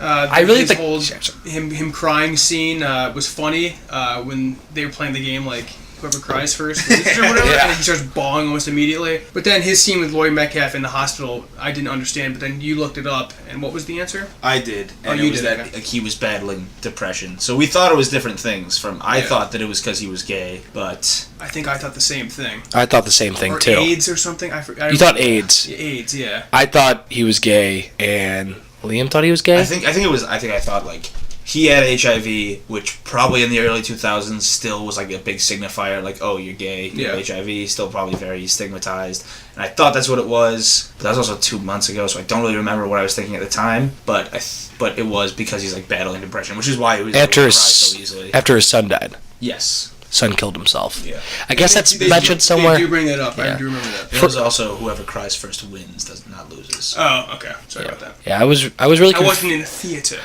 I was really confused with that one scene, but it's a great character. Yeah. But he was. Yeah, and they don't really dwell on things for too long. This movie takes place over the course of a year, and they just kind of hit all the highlights. They don't really dwell on things too long, which I think was a good way to pace the movie. Yeah, it was pretty rapidly paced. Yeah. Like Boyhood. That movie was 17 hours long. That was 12 years and 2 hours and 45 minutes. This movie sucks. The movie flies. That movie feels like 43 minutes. I'm kidding. That movie feels long. I'm not gonna lie. I enjoy it though. No more talking about Boyhood. I just shoehorn it in every podcast. as much as you shoehorn in the word shoehorn. Ready to get into I, Tonya? A movie I'm much higher on. You can't handle the truth. She's gone from suck to blow. Do you understand the words that are coming out of my mouth? Movie sucks. Kidding. So this movie, I think, is very much deserving of the comedy genre that it's getting placed into. Very much a dark comedy. Yeah, I was laughing throughout a lot of this. We saw it together. I mean, there's the one character who plays the bodyguard, Tanya's bodyguard, who is the guy from one episode of Always Sunny, where he plays a juggalo. And that dude comes on screen, and I just immediately started losing it. And then they show at the end what the real guy looked like. It is dead on. It was crazy how much he looked like that guy. Just like him. Yeah, and he's hilarious. But, like, the way they tell your story with, like, interviews, and they flash back, like, unreliable narrator, mid-scene, Tonya Harding will turn to the camera and say, like, I didn't do this. But then, like, her husband will say, like, yeah, she did. I thought that was awesome. Like, they dubbed it, like, the Goodfellas of... And it very much plays out that way. Yeah. The Goodfellas of ice skating. Yeah, and it very much does that. What do you guys think? I thought it was really good, especially in an era, I don't know if it's necessarily an era or just, like, of all time, where it's, like, serious historical biopic movies are just such Oscar bait with, like, not that Lincoln's Oscar bait, but a movie like Lincoln, a movie like Darkest Hour. Kind of. It's nice to see... Lincoln's Oscar bait. Yeah, it's nice to see a biopic that's, like, fun and, like, a little over-exaggerated. It doesn't take itself very serious. Yeah, but it still feels, like, real to a degree.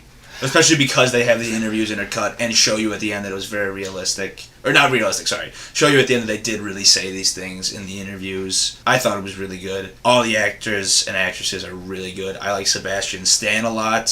He was very likable. And he was a dick, too. Like, for being a dick, he was very likable. Take notes, Timothy Charmander. That's how you be a dick and likable. But I think because, all in all, he was a good guy, though. We're doing new ones for each time, and now we've hit Charmander flash. I thought it was really funny. I'll think of something else. At his heart, though, he was a good guy.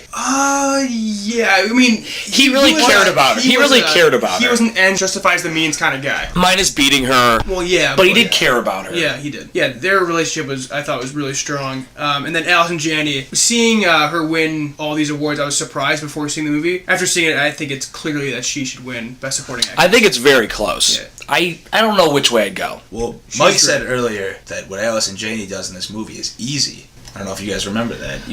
I don't know if I said it's a showier role, so it's easier to stand out. It is okay. It's easier to stand out, but still, like, it's the like being a terrible abusive mother, but still like being really fun to watch and like funny. And, like, great delivery. Yeah, and the self-awareness of, like, I haven't been in this movie for 45 minutes now. Yeah, that was hilarious. Yeah. Like, I was like, where the hell is Allison Janney? Yeah, and then they actually come out and say that. It was so good. She kind of disappears later in the movie, but I'm sure that's how the mother kind of was. Yeah.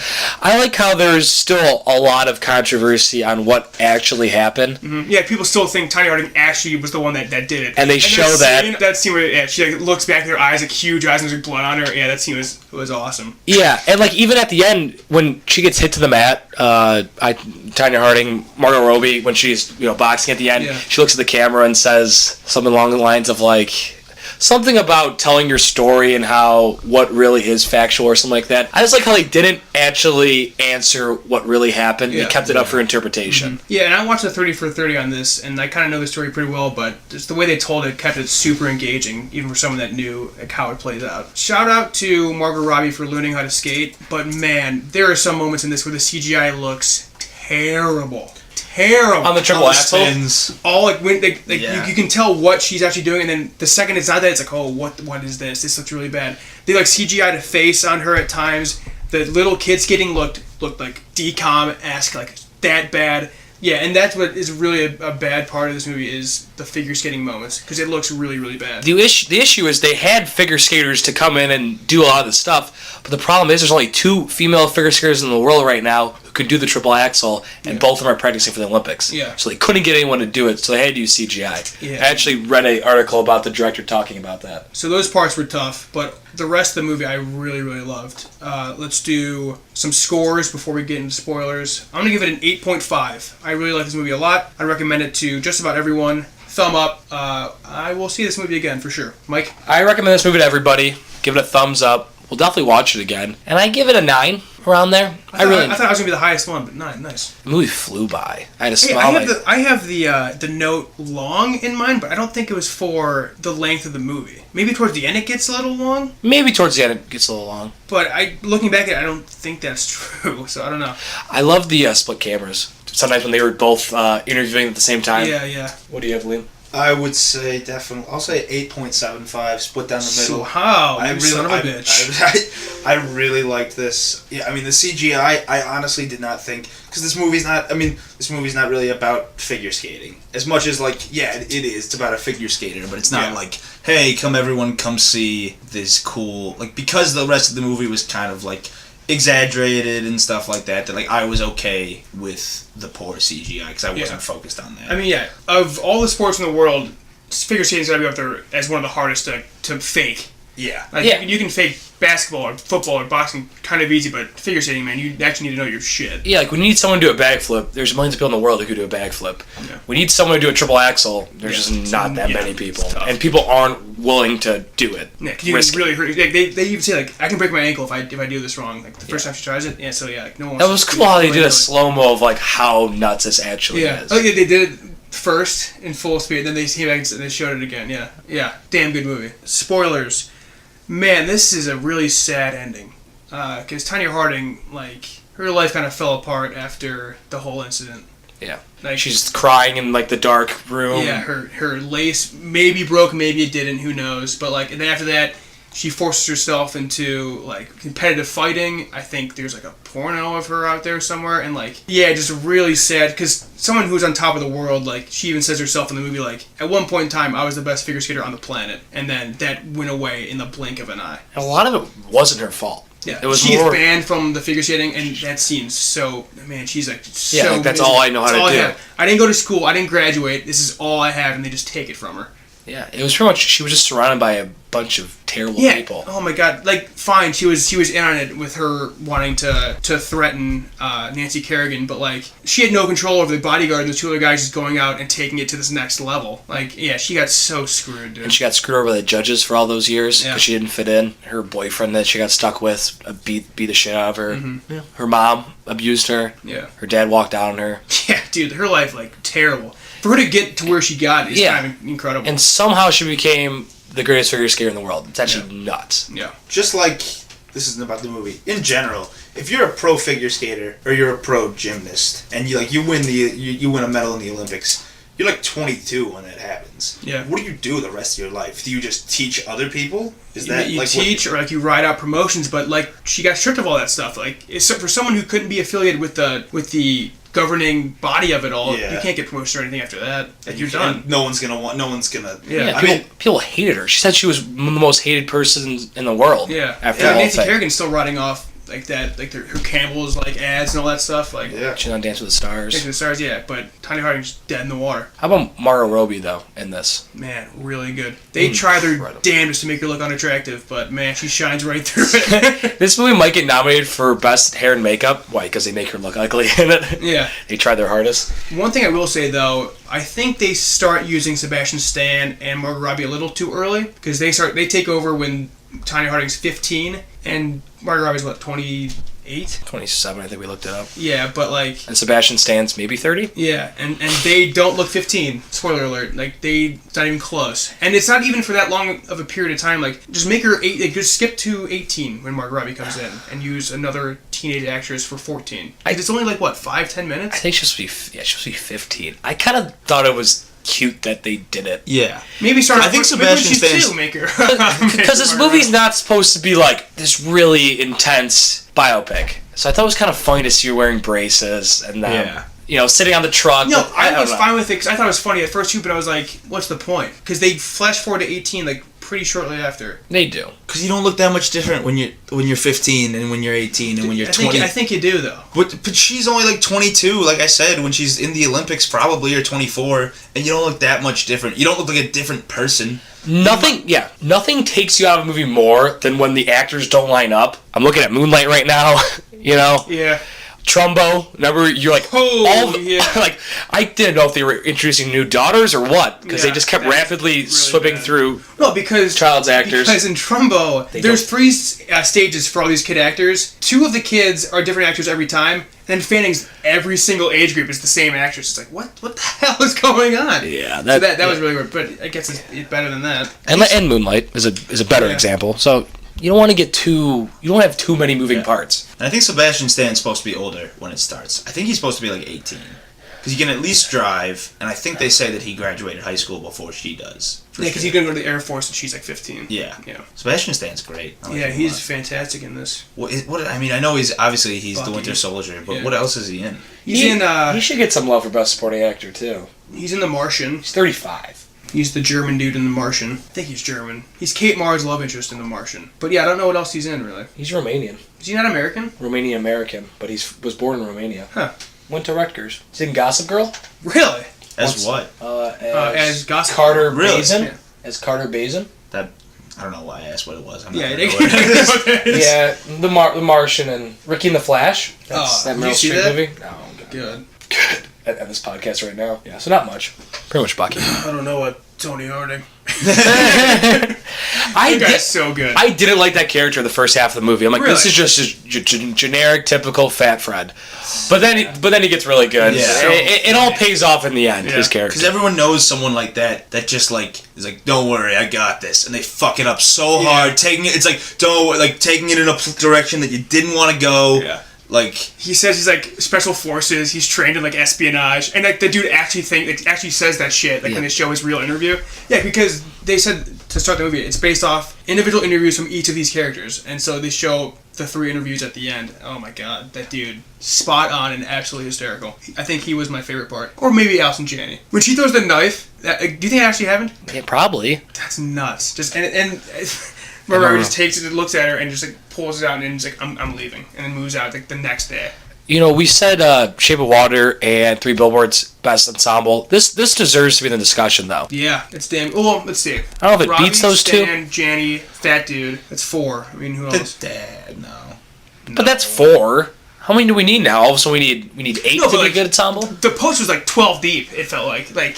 Oh yeah, I forgot about the post too. Was it nominated for the SAG? There's no other like major players in like. It was not. The guy that like hit. That was a good scene of him hitting Nancy Kerrigan's leg and then like him freaking out. Oh yeah, he couldn't get out. Yeah, he jumps in the moving car. That was an intense scene. Yeah. He actually smashed a glass window. Oh really? Yeah. I don't know with his head, but that's how he got out. Yeah. So like, what was the plan? Was the plan to break her leg and he just didn't hit it hard enough and only hit her once? Yeah, I'm sure it was supposed to break her knee. She definitely wasn't supposed to be able to compete in the Olympics. Yeah, it just sucks because Kerrigan's across the Tonya Harding's across the country and has no say in this, and she's just so removed from their own independent actions. And then no, she's sleeping in her hotel room. Is she in Detroit though? And I think she's in a different state. I thought it was at Nationals. No, it was like prelims. I think you might be right. Yeah, I don't think she was in the same city. I could be wrong, but like she's so removed from it that like. So it wasn't the day before Nationals. No. Nationals are coming up like right after that, right? Yeah, like next week. Okay. It sucks that she was involved in that. And then it's revealed that the fat guy also threatened Tonya, and like that's what sparked it all. Like that dude totally fucked Tonya Harding's life. He's 100% to be blamed for everything. Yeah. Well, other people too, but like it wasn't even her friend, you know? Yeah. Like she didn't even like the guy, and he just totally fucked her over. Yeah, there's this scene where like he says like it's over, and Tonya's like, all right, yeah, whatever, that's fine. I just want to skate. Just let me skate. And then the dude goes off and does it anyways. Yeah, they're like, okay, we're not gonna do death threats. Yeah, that's I want fine. my money back. Call it off, and then he just goes and does it. God. I mean, people are kind of upset that like people are praising Tonya Harding after the fact, like with this movie coming out, but like she got screwed. You gotta feel for her. Yeah. If you don't, then yeah, you suck. I love the pink aesthetics. How like I don't know, just the pink they use for the I, Tonya and the thing, the dress, cool. And the dress and everything. Yeah, she had to make her own dresses and stuff. People are buying like $1,000 dresses. And then she had the fur coat made of squirrels or rabbits. Skins. Yeah. And she gets made fun of for it. Yeah, what is that? She just flicks people off. It doesn't answer for it. Just flicks them off. I wish. Suck my dick. It felt like this was boiling up to Sebastian Stan kicking the shit out of that fat guy, and I really wish it would have happened. He seemed so close, especially when he said like, it's like that's why I called in the death threat on Tonya, and I thought like right there, yeah, he should have fucking kicked his ass. Yeah, the scenes in that dude's house were really funny too. When he's calling like Mrs. Wilson, can you dial that one more time? Yeah, and the parents are watching the news and they're recording it. Like they're so excited about it. Oh yeah, what does he record over? Like don't record over. Shit, I forgot what it was. It was a funny show. Yeah, great flick, everyone. I'd go out and see it now. There's one last thing. Hopefully it gets nominated. I think it will. It's borderline. It's right there. Yeah. I hope it does. I think it's going to do well in the box office with the Olympics right around the corner.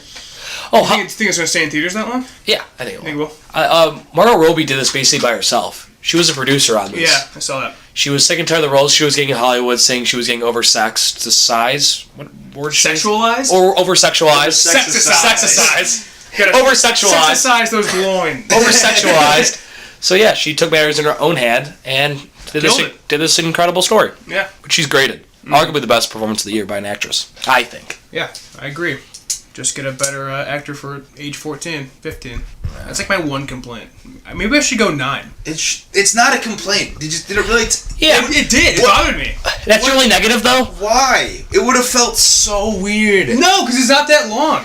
No. What do you mean it's not that long? You gotta get... But the point is that it's not that long. If it were like when she was 12, yeah, but like if you're 15, you look... I don't know, seeing Margot Robbie in braces, like, what is this? Just get someone To get a random actress, though, for a minute, for one scene... They had a kid for a little bit. Yeah, but there was like... That was the first 10 minutes of the movie. Make Margot Robbie the kid, and I'm good with it. Alright, hold on. Whatever. Screw it. It's fine. I'm fine. This is me at 15, and this is me now. Yeah, you're a hunk now. I look the same. It's not how... With makeup, we can get him looking just like that. Yeah. It's not that... Alright, fine, dude. Whatever. Yeah, like this movie more, bitch. Liam, what did you give it? I said 8.75. Oh, yeah. Like this movie more, bitch. Whatever, dude. It'll be, you'll see my top 10 is high, so. I had something to say, it's just not coming. Oh, I thought it was sad how, like, they say they live in the same town, like 3 streets away from each other. Sebastian Stan and Margot Robbie. Not them, but their characters in this movie. Oh, but they still don't talk. They don't talk. They still haven't reconciled. Yeah. Made me sad. Tonya wanted to let everyone know that she's a great mother. Oh, yeah. yeah. Because she says that in the 30 for 30, too. I just want everyone to know I'm a good mother, and like that's what she's most proud of now. They don't have a kid together, right? Any men to hit my kids. Sorry. I think that the scene at the end, it was great that Allison Janney, how do you say it? Janney. She didn't, the fact that she didn't get a redemption. That, like, you think it's going to be like, oh, this great mother-daughter moment, and then she's recording she has the her. warrior, yeah. Like, that's, you really feel for Tonya at that point.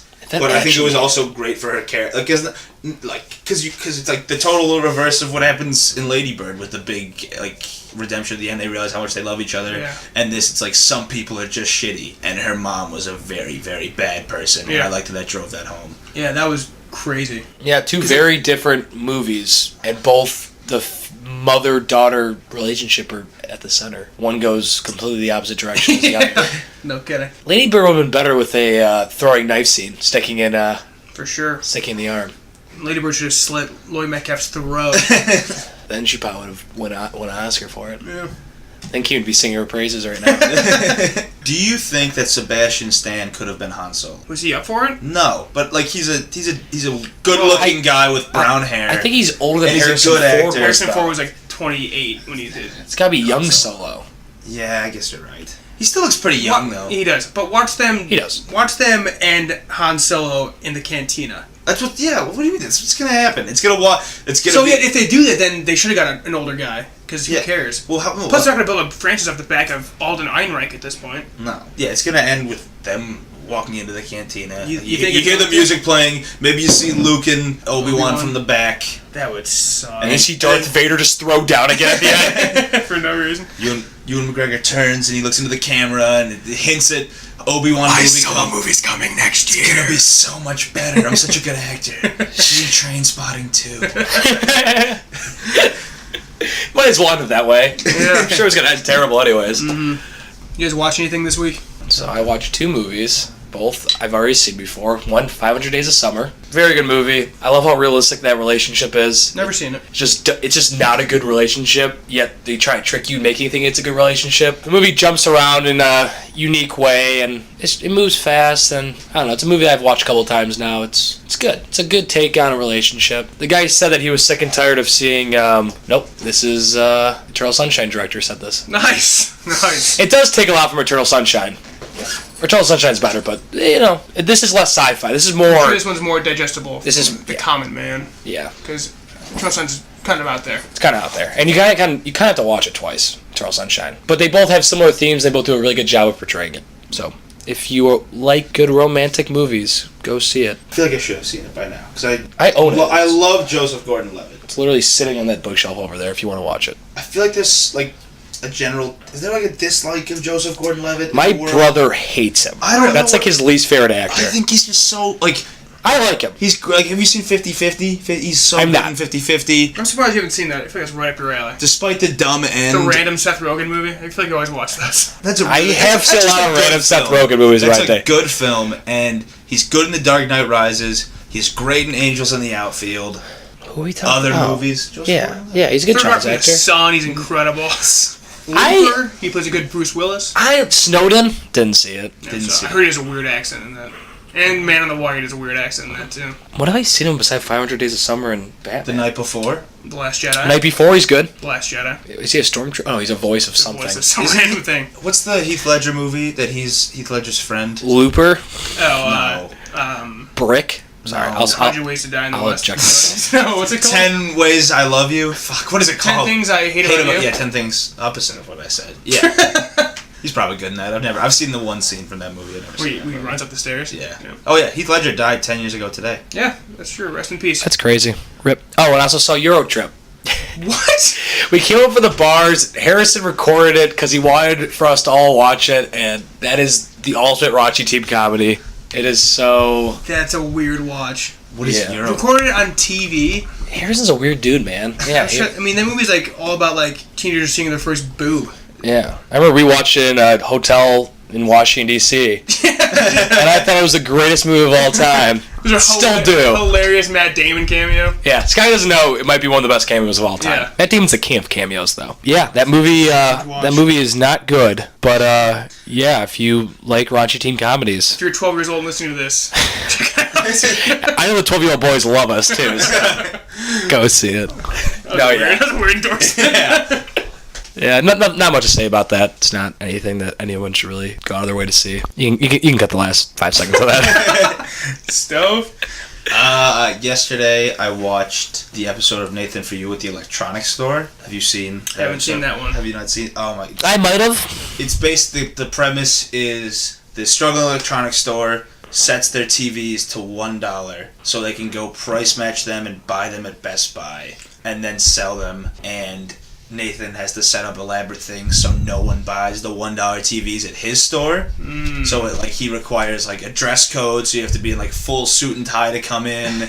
And there's like a live alligator. It's insane. It's so funny. You get to see Nathan, on a date for reasons that I won't spoil, and it's just so awkward and so fucking funny. And I brought this up last time, I've started watching The West Wing. I've kind of stalled because I was watching during Christmas break and now school started again, but that's really good. I love Aaron Sorkin. Social Network's one of my favorite movies. Dialogue's basically the same. I mean, a lot of it is just people walking between their offices and intersecting and having conversations. The walk and talk. Oh yeah. And it's good. I mean, Rob Lowe's great in it. Rob Lowe, isn't it? Yeah, Rob Lowe's. I just knew Martin Sheen. Martin Sheen's my great. favorite actor of all time. Great in it. Wow. She's the White House secretary. So I saw a thing of how like Allison Janney and Metcalf are like TV darlings. I can only think of Janney in Mom. What is Metcalf in? She's in Roseanne. Oh, okay. But I don't know what else. I assume Janney got her Emmys from West Wing? Probably. Is she like a central role in that? Yes, she's one of the main. I mean, she's the White House press secretary. So oh. She's got a lot of great with the media. And the bad guy in Billy Madison / the dad in Get Out. Can't remember his name. Oh yeah. He's really good in it. That's the dad from Get Out. Yeah. Never made that. Well, yeah, he's got a big ass beard and he's bald. But if you hear his voice, it's exactly the same. Because he's in The Post too. Really? He's in The Post. Never knew that. And he's got the beard in The Post, which helps. Yeah. Huh. Yeah. Good show. I don't know how the fuck. It's 50-minute episodes. There's 20 episodes in a season. And I don't know where, again, I guess a lot of shit happens with the president and in the White House, so I'm sure they can take it somewhere. Obviously, it did go somewhere because it's from the past and it went for a while. Well, he bailed in season 4, right? Yeah, I guess it falls off a cliff. So he probably had to get so much burnout from doing that. Him and Rob Lowe bounced. Rob Lowe bounces in season 4, I'm sure. And also Sorkin's right-hand man, like the executive producer, the producer of it, the guy he works with all the time, he also left season 4. But yeah, that's regarded as one of the best shows of all time. Yeah, I mean, I can see why. It's very good. Sometimes very tough to follow just because there's so many moving parts and so many hallway walks and just I guess because it's very quick. It's just like, do you have the papers for that hurricane going on? Okay, hey Alice and Janney, let's talk about this now. But when it all comes together, and like especially when all the the interactions are great, but when the whole cast is in the room together, just like deliberating, it's so fucking good, and I really like it. Yeah, I love Sorkin. Maybe I'll get to that at some point. I love Martin Sheen. The first thing I'll so. do from him, though, will probably be The Newsroom. I've only watched the first episode, but man, it's electric. First episode's great. I've never seen anything after that. But Did I watch anything else? I feel like I did. Oh, Greatest Showman. Fuck The Greatest Showman. Last time we recorded... I think I'm going to take a shit when you guys have a debate about this. Me and Mike got really angry at each other. Mike hit me. We were screaming, but there was no physical contact. And I think that it's very corny and bad, and the songs are corny and stereotypical. I don't think it's this great work of art, but I think it's just a very entertaining musical. It's a thing where your whole family could go to the theater, and I think everyone would mostly enjoy it. You said that too, right? Your whole family liked it, but you. No, not my whole family. No, I thought you said like all the girls in your family. Okay, yes. All the women in my family did like it. But they also like Zac Efron and Hugh Jackman. And Zac Efron. Do you not? I love Hugh Jackman. I thought Zac Efron was kind of bad. His like acting in the scene when they're in the bar, when he's just like, "I'm sorry, I can't associate with you, P.T. Barnum. I'm fancy." Like it felt weird to me. I didn't like his acting there. I don't know. I love him in the musical sense though. Him singing and dancing's awesome to me. And like the relationship with Zendaya was stupid. Yeah, I brought up last time. Zendaya was kind of compared to like Michelle Williams, Jackman, and Zac Efron. She's definitely the weakest link. But I feel like she is like a good dancer, but she's never like the centerpiece. And like the dance that they did together was like with like the trapeze, and it wasn't really a dance. I don't know. And that was the first time we had seen them talking. Was that they had never spoke? They're in the theater. The first time he sees her, there's like lights around her. Yes, which is kind of cliche. And I just think you're taking this too serious. I don't have to. I can take it. It's meant to be kind of like I know, but it's meant to be like a fun musical. I think it is a fun musical. Original movie. But just like with better production value. They have a song called "This Is Me," ripped straight from Camp Rock, which is the same. Like all this. That's not the best song. That song should be getting so much praise, but and it's just got like every song feels weird. I don't know. I like like I said, I like the beginning when it's like the song is like, "Ladies and gents, this is the moment you wait." I'm not gonna say it. How it opens up. Yeah, that's I like cool. the opening to that. And I like the young kid song when they age. You didn't like that? No. Oh, yeah, that song sucked. That song was weird because it didn't seem at all like he was actually singing it. I guarantee that kid wasn't the one really. The singing boy? It. Yeah, I feel like he wasn't. I don't know. And why would you get him if he wasn't singing it? I don't know. It didn't look like his mouth was moving at all, and it just felt weird. Well, he probably wasn't singing it live. He's probably singing it. And there's another like was the title of that song "Dreaming with My Eyes Wide Open"? I don't know. It might have been. That's the like fucking Shark Boy and Lava Girl bullshit. And okay. What? That's Is that a song from Shark Boy and Lava Girl? It's not a song, but that's like the theme. That's the theme of it? I don't think I've never seen that. It's the kid in Shark Boy and Lava Girl is like a dreamer,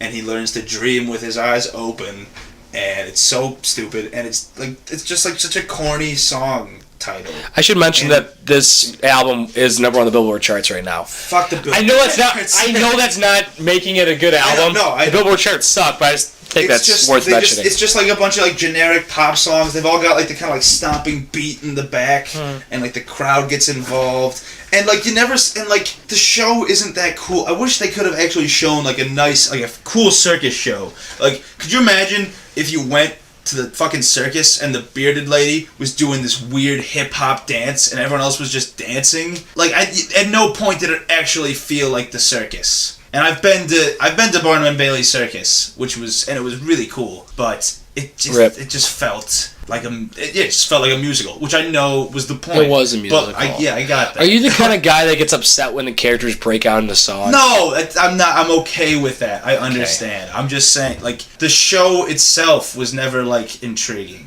I just want to cut in real quick. Mike, next time you go in your bathroom, make sure you grab some toilet paper. There's not in there. I got it down to the wire, baby. Incredible feat to pull that off for what I just did. But continue. Fuck this movie.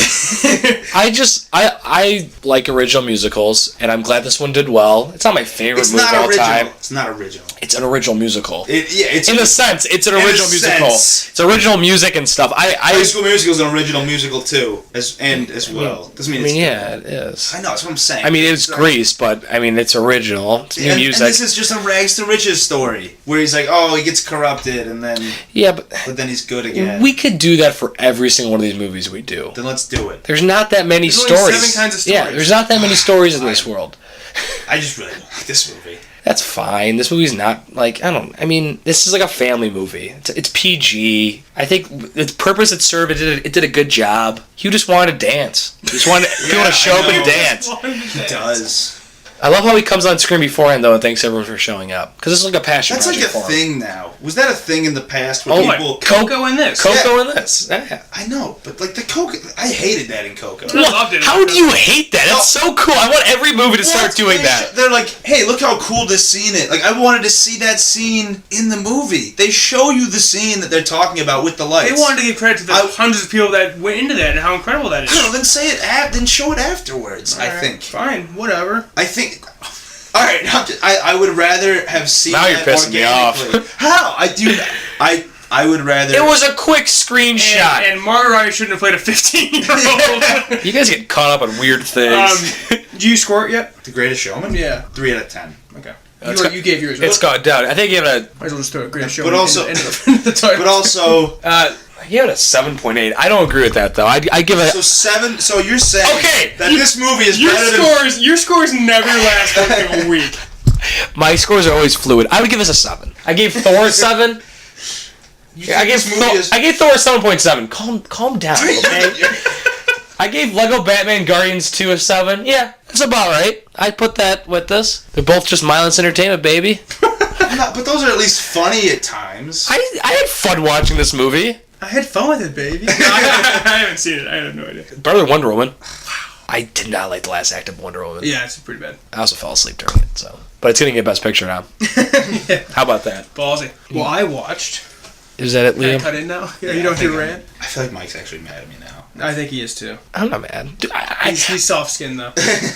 I'm not really defending it that much. I just don't think it deserves to get shit on. Okay, it does, but I also just like you said before, I haven't seen movies that I don't like. If you look at those Razzie nominations, I haven't seen a single one of those movies, and so I have to direct my hate somewhere. Maybe I don't, but. Like, there has to be a movie that... Murder on the Orient Express. I haven't seen Murder on the Orient Express. Sucks. Yeah, that's why. It's your guys' fault. I listened to it and didn't want to see it. Good. Glad. No one should see that movie. There has to be a worst movie of the year. It's barely a movie. It gets your hopes up, and then it just adds... It's like... It might get nominated for, like... Production design?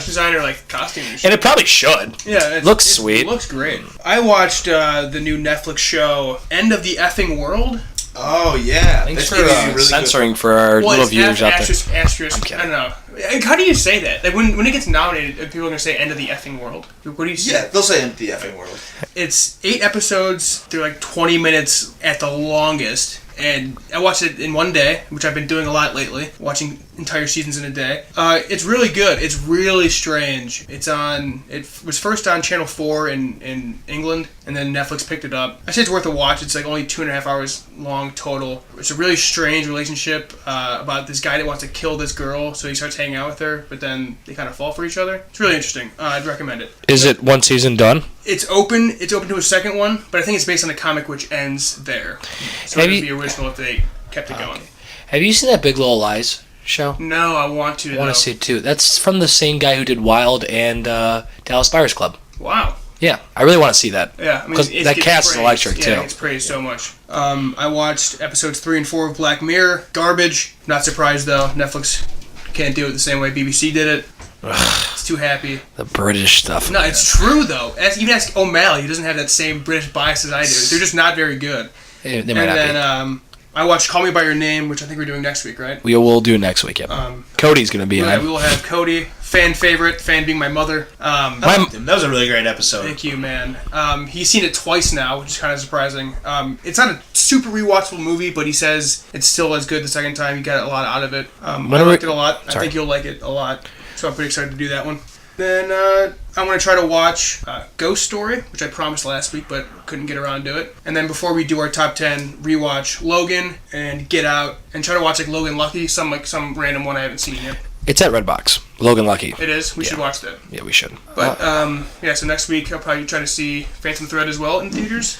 Yeah, I'm trying to see Molly's Game, Phantom Thread, Call Me By Your Name, and All the Money in the World. If I can see two of those four, it'd be a good job. In theaters this year is going to be Phantom Thread, and then try to play catch up as best I can. Yeah, if I see those 4 movies, I don't think there's anything else really worth seeing. And then play catch up, because there's a couple movies out there. Mm-hmm. Logan Lucky being probably at the top of my list now. I think our top 10 is going to be in 2 weeks, right? Or are we doing a Phantom Thread one? We should probably do a Phantom Thread one. Right, so probably 3 weeks then. We don't need to do a Phantom Thread one. We'll see. We'll play by ear. Anything on the horizon for you guys? Or I guess Liam, because you just said yours. Anything you want to see? No, I'm trying to think. Is anything coming out?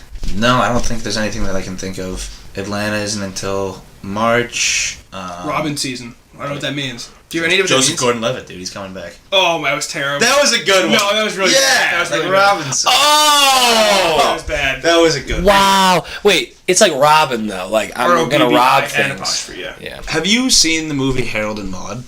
Harold and Kumar? No.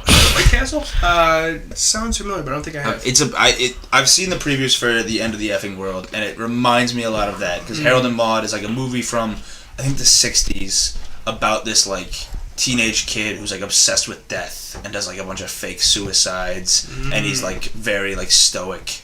And I really like that movie, and I really want to watch the end of the episode, which I could knock out in less than 3 hours. Yeah. So I guess that's what I'll be looking forward to now. I might try to catch that the final year doc about Obama's final year. That's at Gateway now this week. It looks really good. I want to see that too. Yeah, Phantom Thread will be the thing I watch in theaters for sure this week. There's a couple foreign films like BPM. Is that going to come to theaters, do you think? I think it might. There was previews for it at Gateway. I think it might have already been there. I think it's gone. I know. Usually Gateway gets like all the 4 nominated movies like January, really, February. Yeah. So I'm hoping that BPM movie comes, because I forget the premise, but I remember I read it and I thought it sounded cool. Oh yeah, they're showing old monster movies, like the Universal monster movies. I saw the original Wolfman. It's good. I mean, I remember those are all like 100% in Rotten Tomatoes. I remember seeing, like, I remember back in my like old babysitter's house when I was 5. She had all those movies on like Laserdisc. Is that a way to watch movies? Yeah. Yeah. And I have like a weird nostalgia for them, and I really like this one especially. I've always liked werewolves and Lon Chaney. It's funny to look at certain things where it's like Lon Chaney looks through this girl's window and like then flirts with her about looking through a window. It's like, that's super creepy, but like it was 1941, so who cares? But and just like certain things, like the cuts are really weird. Like they'll cut like very soon after someone says something to where it like almost interrupts it, and it doesn't seem like a logical ending point for that conversation. That's why like Citizen Kane is like held in such high regard, because like people didn't know how to do anything until like that movie. It'll end like Lon Chaney will be like no, and then it'll be like next scene. Like, it was not even like a dramatic no, just like no, over. And it ends very unceremoniously, but it's a very short movie. It's like a little bit over an hour. I think that's how all those old movies do. They just cut to black, which I kind of like, because yeah, you do like that. Present day movies, you like that too. Present day movies, I feel like a lot just like Lady Bird. It'd been very interesting if it just kind of cuts right at the airport scene. I'm happy it extends, but we could be sitting here wondering if the mother and the daughter relationship works out or not. Yeah. You know, leave it open to interpretation. Yeah. Mm-hmm. Keep the audience wanting more. I don't know what director said that. I think it was Hitchcock. Yeah, that sounds pretty Hitchcock thing. Yeah. So I'm looking forward to the one that I remember the most from when I was a kid is Abbott and Costello Meet Frankenstein. Yeah, and that's so weird. And that's probably going to be like, I think that was like one of the latest ones that they did like between the Universal Monster movies. So that'll probably be, is it just this month? Or is it like just this month, yeah. So yeah, probably later this week or next week. The one I was actually interested in was Creature in the Black Lagoon, but it's in 3D. I don't want to wear red and blue. Why is it in 3D? Did it come out in 3D? It must have came out in 3D. I don't know. I have no idea. In like 1936. But they always do that. Like Hitchcock Vertigo was 3D or something. Dial M for Murder. Dial M for Murder was 3D, yeah. They always do one in 3D. Gateway does such cool things, and I always want to see it, but Never do. I just never get around to it. But yeah, I wish I would have saw some of these monster movies. Thanks for listening, everyone. Next week we'll be doing Call Me By Your Name with Cody McCune. Follow us on Twitter at movie_rebrew. Follow me at Cash Money Keegan. Follow Mike at _Olgabe. Untapped, movie_rebrew. Instagram, movie_rebrew. Follow us on YouTube, iTunes, SoundCloud. Subscribe, comment, like. Dislike. What's the thing? Review? Leave a review. There we go. That's what it is. Liam, where can they find you? At Starvin Garven on Twitter. Liam Garven on Instagram. Pending Generation on YouTube. That should be the outro song. That's a requirement for when I'm on. Yeah. Love is just a word. Love is just a word. This is his grade school band. That sounds like a song from The Greatest Showman. Sounds like Hugh Jackson. Love is just a word. Yeah. Yeah, we'll play that to end this out. It's incredible. Thanks guys for listening. We will see you. What? Probably later this week. Yeah, we'll see you later this week. This weekend. weekend. You'll probably hear another one. Yeah. All right. Peace. Later.